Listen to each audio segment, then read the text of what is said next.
The views and opinions expressed during Eye on the Triangle do not represent WKNC or NC State student media.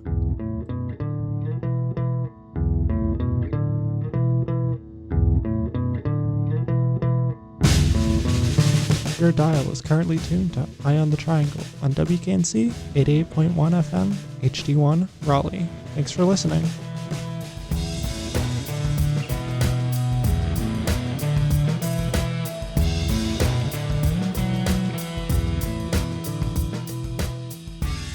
Good morning. This is a very special episode of Eye on the Triangle.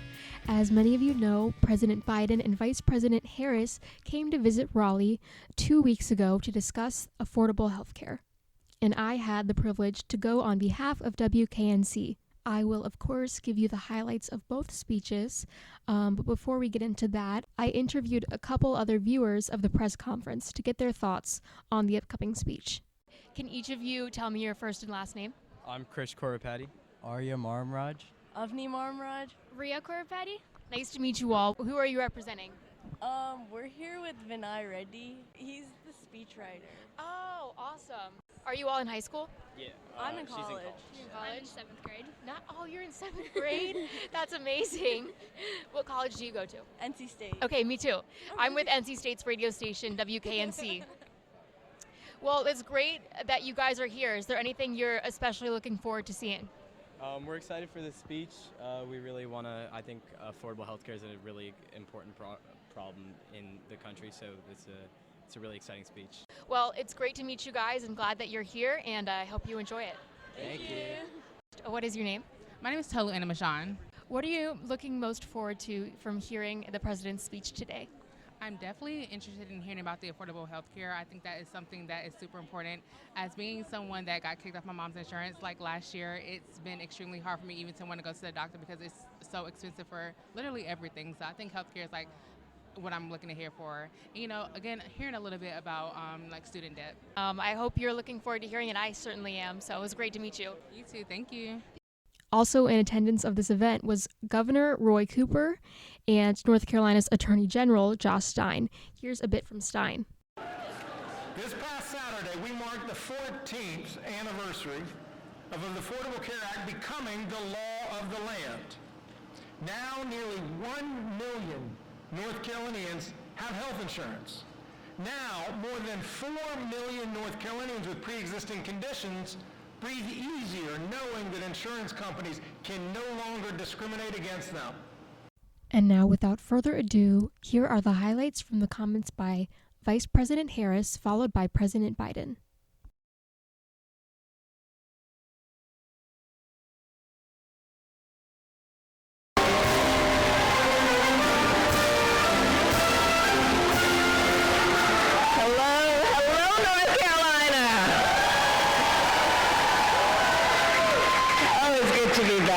Good to be back. Please have a seat, everyone. Please have a seat. So we here agree that access to health care should be a right and not just a privilege of those who can afford it. Yes. And guided then by that fundamental belief, over the past 3 years, President Biden and I have made health care more accessible and more affordable for millions of Americans. We cut the cost of prescription drugs for millions of seniors. We expanded access to Medicare and Medicaid. We made the largest investment in youth mental health in history.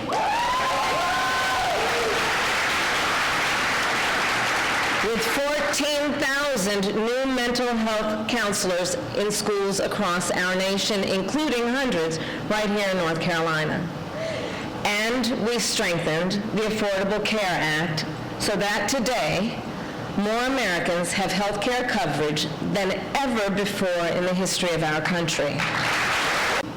We have also taken on the crisis, the health care crisis of maternal mortality.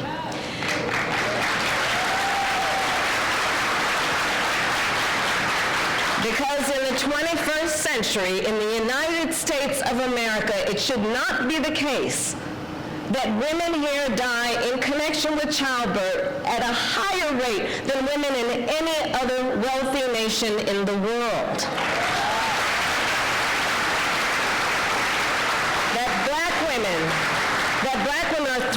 times as likely to die in connection with pregnancy. Native women twice as likely to die in connection with pregnancy. Rural women 1.5 more times as likely to die.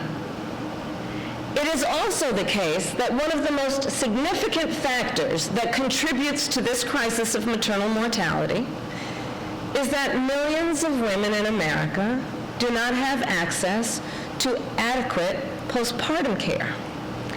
In fact, when we took office, in most states, women on Medicaid were only entitled to 2 months of coverage for postpartum care.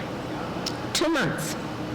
And only 3 states, when we took office, only 3 states in our nation offered 12 months of postpartum care. And I am proud, North Carolina, to report so far a total of 45 states have now completed that challenge. There are extremists in our country trying to take away health care coverage or make it more expensive.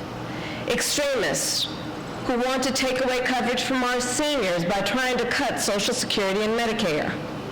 They want to take away coverage for working families by trying to gut Medicaid.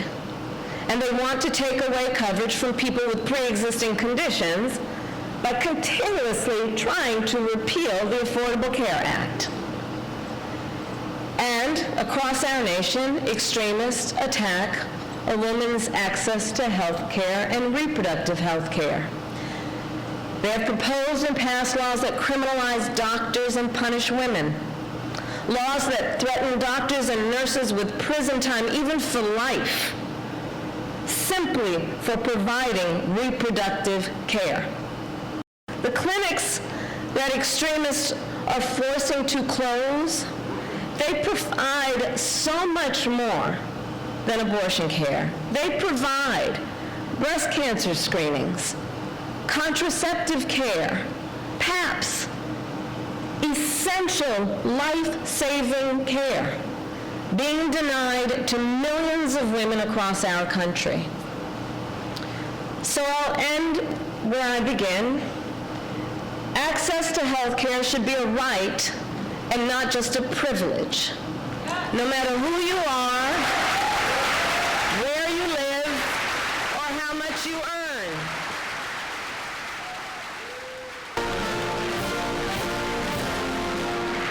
Hello, Raleigh.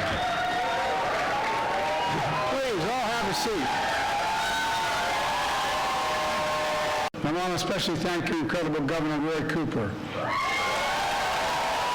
And by the way, he is an incredible governor, and First Lady Kristen Cooper, for welcoming us today and for their friendship. You know, when I think of the Coopers, I think of one word, and I mean it sincerely. Highest compliment I can get anybody who's ever been elected to office. They have enormous integrity. They have enormous integrity. Because Roy Cooper never gave up, North Carolina and finally expanded Medicare coverage, which already is helping 400,000 North Carolinians so far. 400,000. That all by itself is a heck of a legacy. I also want to thank you, Attorney General Josh Stein, who defended ACA and fought to expand Medicaid as well. He's an outstanding leader. And folks, look, speaking of great leaders and legacies, 14 years ago this week, I stood by President Obama when he signed the Affordable Care Act into law, Obamacare. And as many of you know, I thought it was a big deal. For all the young people out there, before ACA, you could kick off your parents' health care plans before you turn 26, just as you're heading out on your own. A lot has changed. For so many other people, they couldn't leave a dead-end job or start their own business because they couldn't risk losing the health care they had where they were. And imagine this, prior to the ACA, many insurance companies imposed lifetime caps on how much coverage your insurance policy would give you, lifetime caps. That meant a cancer patient could be halfway through chemo and they reached the cap and the insurance cut out. I enacted tax credits to save an average of $800 per person per year, reducing health care premiums for millions of working families under the Affordable Care Act. Those tax credits expire next year.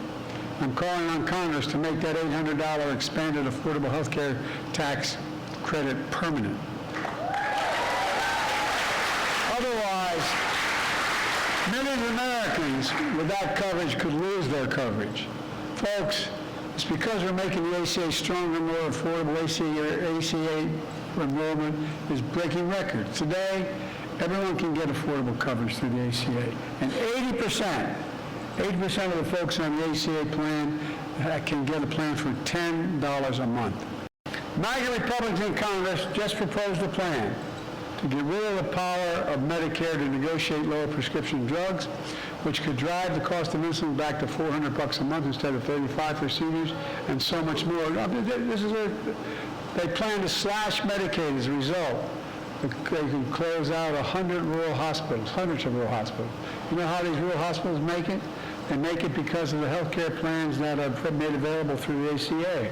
That's how they can afford to stay open.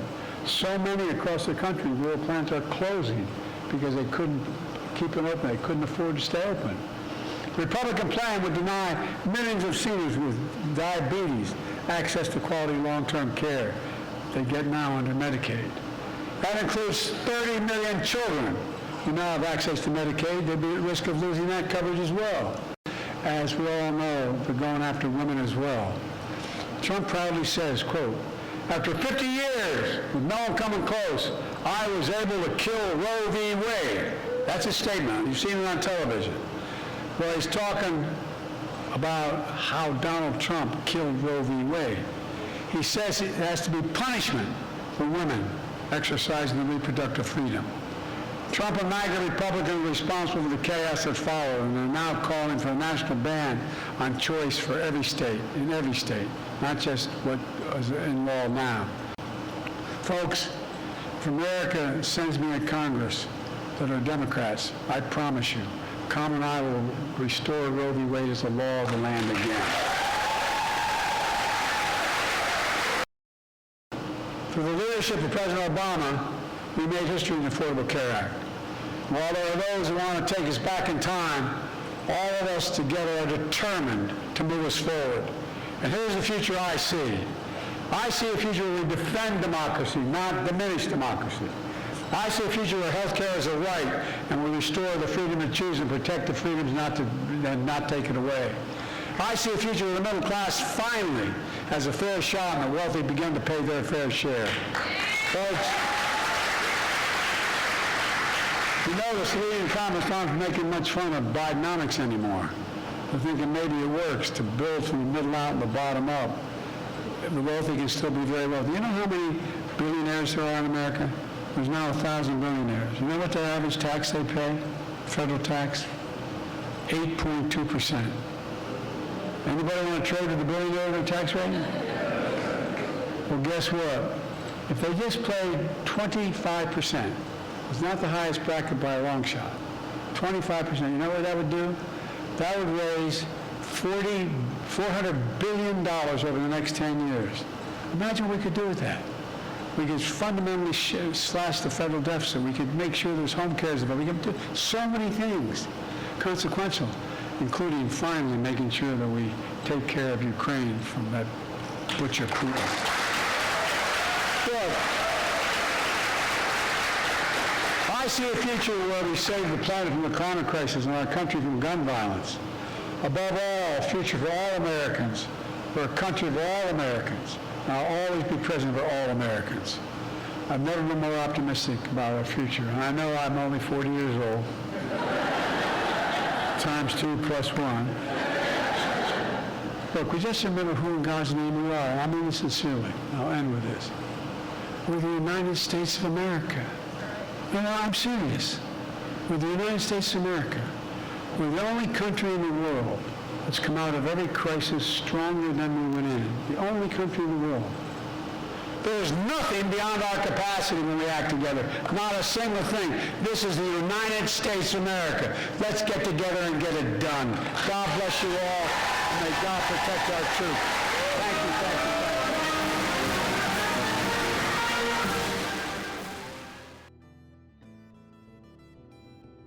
And those were the highlights. Thank you for listening. And again, thank you WKNC for sending me. It was a once-in-a-lifetime opportunity and privilege. And happy Monday. This has been Ellie with Eye on the Triangle.